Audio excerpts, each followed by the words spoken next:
అమ్మ ఎప్పటికీ పంట సరిగ్గా పండుతలేగా, ఈసారన్నా మంచిగా మొక్కినావానే? మరి పంట పండుతలే సరిగ్గా, మొక్కినావా?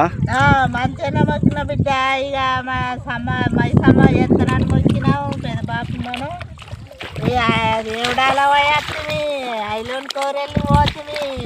మొన్న ఉన్నా ఇక పంట మంచిగా వండాలి బిడ్డ.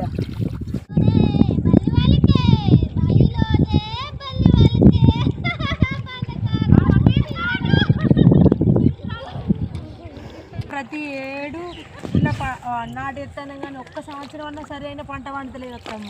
3 ఏళ్ళ ఇలా నాటేయబట్టి పంట పండియబట్టి ప్రతి ఏడు పంట ఎత్తాను కానీ సరైన పంట వస్తలేదు అత్తమ్మ. ఏ దేవుడు మమ్మల్ని కనకరిస్తలేడు. మీరు ఓదెల మల్లన్నను మంచిగా మొక్కి రండి, అత్తే అప్పుడు పంట మంచిగా వస్తుంది. సరే అత్తమ్మ, మరి మొక్కేస్తాం. ఈసారైనా నువ్వు ఆ దేవుడి దగ్గరికి. ఓదెల మల్లన్న మళ్ళీ 3 ఏళ్ళకు ఈ ఏడు పంట వండితే మళ్ళీ 3 ఏళ్ళకు మళ్ళీ నా మరవరాలు తీసుకొని మళ్ళీ వస్తాం.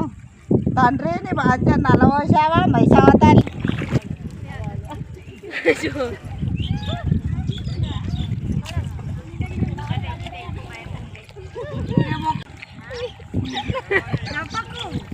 మనమైతే